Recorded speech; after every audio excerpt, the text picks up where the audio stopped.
یہ سمجھتے ہیں کہ شاید اس کی وجہ سے میں ان کے پاس جاؤں اور کہوں کہ جی مجھے معاف کر دو۔ کوئٹہ کا کیس ہے، میں ذرا صرف اپنی قوم کو بتانا چاہتا ہوں کہ یہاں کس طرح کا مذاق ہو رہا ہے۔ کیس کیا ہے؟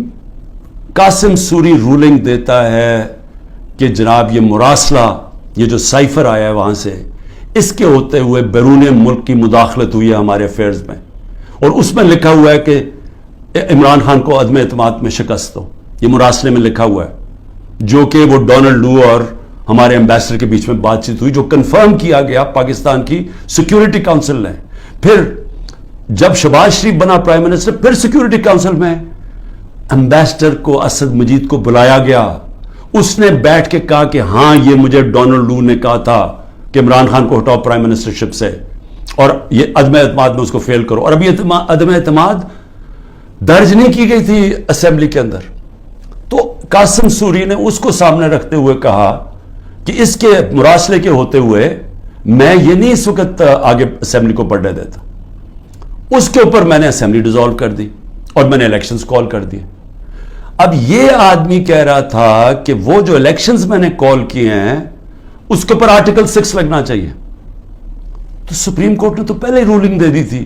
انہوں نے تو اس کا صرف قاسم سوری کا جو رولنگ تھی اس کو انہوں نے ان لافل ڈکلیئر کر دیا، لیکن میں نے تو اس رولنگ کے اوپر فیصلہ کیا تھا کہ اسمبلی ڈیزالو ہونی چاہیے اور الیکشن اناؤنس کر دیتا ہوں، تو میرے اوپر تو کچھ تھا ہی نہیں، تو کیس میں تو کوئی حیثیت ہی نہیں تھی۔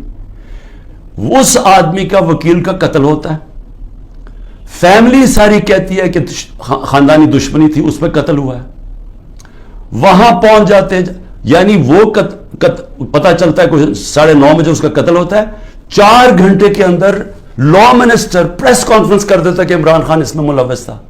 4 گھنٹے۔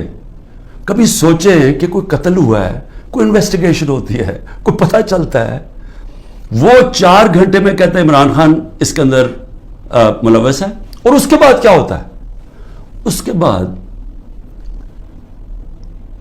آئی جی اٹھاتا ہے اس کے بیٹے کو، رات تک آئی جی اس کو اپنے پاس رکھتا ہے، اور اس سے پھر ایک اور سٹیٹمنٹ آ جاتی ہے کہ جی یہ عمران خان نے قتل کروایا میرے باپ کو۔ اب پہلے میں یہ سمجھنا چاہتا ہوں کہ عمران خان نے کتنے اپنے زندگی میں قتل کروائے؟ 150 سے اوپر تو میرے اوپر کیسز ہیں، تو کیا میں ادھر بھی کسی کو قتل کروانے کے چکر میں ہوں؟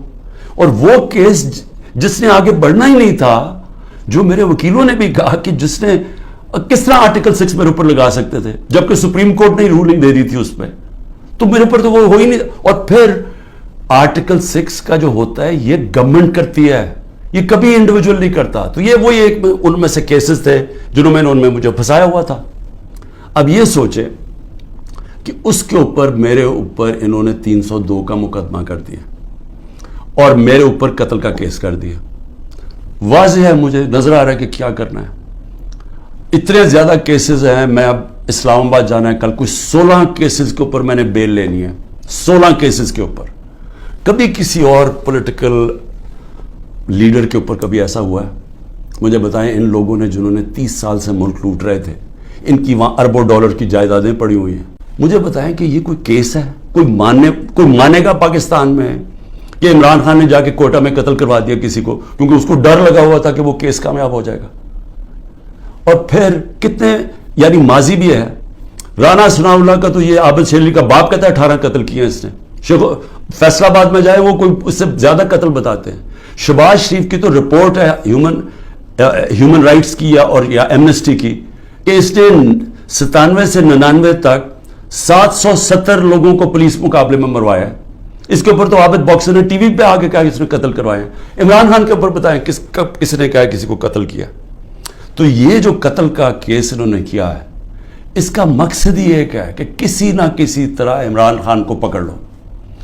اور میں اب کل اسلام آباد جا رہا ہوں، میں تو پورا تیار ہوں، میں تو تیار ہوں کہ پھر سے مجھے یہ پکڑیں گے، لیکن میں کچھ اور آج کہنا چاہتا ہوں۔ میں آج اپنی پارٹی کو بھی ساروں کو یہ آج کل چیزیں بتاتا ہوں کہ اب آپ کو سمجھ آئے کہ میں نے 27 سال انصاف کی تحریک کیوں شروع کی تھی، کیونکہ یہ جو ہمارے سے ہو رہا ہے، جو میرے سے ہو رہا ہے، جو میرے لوگوں سے ہو رہا ہے، یہ پاکستان کے عام آدمی سے ہر وقت ہوتا ہے جب طاقتور کے سامنے وہ کھڑا ہوتا ہے۔ میں تو جیل کے لیے تیار ہوں اور ہر چیز کے لیے تیار ہوں، لیکن میں کبھی اس ظلم اور اس طاقت کے حکمرانی کے سامنے کبھی نہیں جھکوں گا کہ میں آخری سانس تک اس ظلم کے نظام کا مقابلہ کروں گا۔ جب تک میرے ملک میں حقیقی آزادی نہیں آئی میں اس کی جد و جہد کروں گا۔ جو مرضی کر لیں، جیلوں میں ڈالیں، جو مرضی کریں، دھمکیاں دیں، سیکیورٹی میری ساری لے لی ہے، اور پھر یہ سمجھتے ہیں کہ شاید اس کی وجہ سے میں ان کے پاس جاؤں اور کہوں کہ جی مجھے معاف کر دو کہ میں نے آزادی کی بات کی تھی، مجھے معاف کر دو۔